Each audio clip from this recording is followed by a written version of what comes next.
Welcome. So have you ever stopped to think about why nonprofits even exist? I mean, we've got for-profit businesses to sell us stuff, and we've got the government for public services. So where do nonprofits fit in? What's the deal with this mysterious third sector? Well, the answer is actually a super interesting story about what happens when both the market and the government just can't get the job done. Let's dive in. Okay, so this is the big question, right? It seems pretty straightforward. Businesses handle our private wants, government handles our public needs. So why on earth do we need this whole other category of organizations? What are they doing that the other two can't or won't? The whole story of why nonprofits are a thing, it really starts with gaps. See, it turns out that both for-profit markets and government have, well, blind spots. They have inherent limitations, and it's right inside those gaps that nonprofits find their purpose. Now, to really get these gaps, we got to do a super quick economics 101. Markets are absolutely fantastic at giving us what we call private goods. Think of a slice of pizza. It's rival, because if I eat it, you can't. And it's excludable. You have to pay for it to get it. Simple. But what about public goods, like a lighthouse or national defense? My use of it doesn't stop your use, and you can't really stop someone from benefiting from it. And that's where markets really start to struggle. And that struggle, well, that's what economists call a market failure. It's basically any situation where the free market, just left to its own devices, doesn't get things right. This happens with those public goods for sure. But it also happens in another really critical situation, when there's a serious lack of information or a lack of trust between a buyer and a seller. This quote about blood donations, man, it really gets to the heart of this trust problem.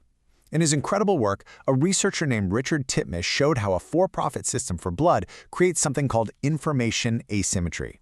Basically, the person giving blood knows if it's safe, but the person buying it has no idea.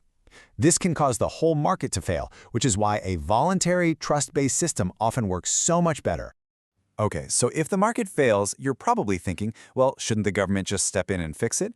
And yeah, sometimes it can, but governments have their own set of limitations, leading to what we call government failure.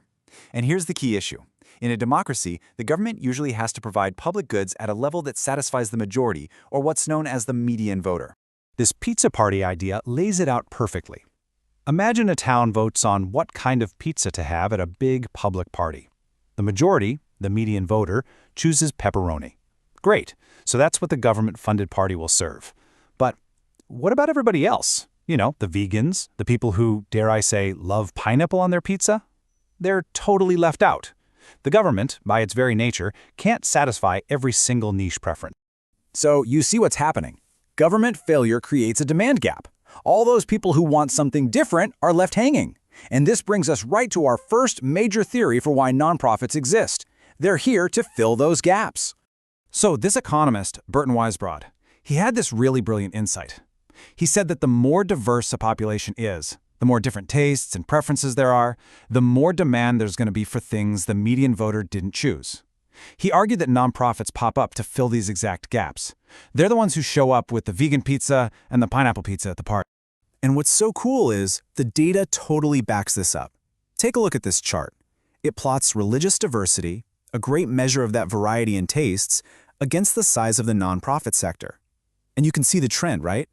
Countries with more diversity, like the US and Australia over here on the right, they also have much bigger nonprofit sectors. It's like a perfect visual of Weisbrod's theory in action. All right, so that's the government gap. But what about that other problem we talked about earlier, the market failure one, the one that's all about a lack of trust? Well, this brings us to our second big theory, and it's a huge one. This one's known as the contract failure theory, and it argues that in some situations, you, as the consumer, are in a really vulnerable position. You can't easily tell if you're actually getting a good service. The person providing the service knows way more than you do, and a for-profit company might be seriously tempted to use that information gap to cut corners and make more money. So, how in the world do you solve this massive trust problem? The answer is probably the single most important legal feature of a nonprofit. It's called the non-distribution constraint. It's a fancy term for a simple rule. A nonprofit cannot, by law, pay out its profits to owners or directors. And the extra money it makes has to be plowed right back into the mission. This removes the main incentive to cheat you for a quick buck, which makes them fundamentally more trustworthy. And just think about where this really matters. Would you pick the cheapest possible daycare for your kid or one you deeply trust? What about care for an elderly parent?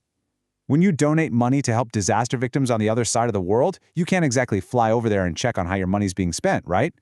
In all these cases, we have to rely on the signal of trustworthiness that the nonprofit structure provides. Okay, so we've got these two huge theories. One tackles government failure, and the other tackles market failure. But the real insight here, the thing that brings it all together, is understanding that they're not competing with each other. They actually work together. Exactly. These theories aren't rivals. They're complementary. One theory explains why a nonprofit might exist to serve a small religious community that the government overlooks. The other theory explains why a nursing home or an animal shelter might be a nonprofit. Together, they paint this rich, complex, and much more complete picture of our vital third sector. So, let's just boil it all down in one simple table. On one hand, you have the heterogeneity theory. It addresses government failure by showing how nonprofits serve all those diverse demands that the median voter leaves behind. On the other hand, you have the trust theory. It addresses market failure by explaining how nonprofits give us trustworthy services in situations where quality is just really hard to judge.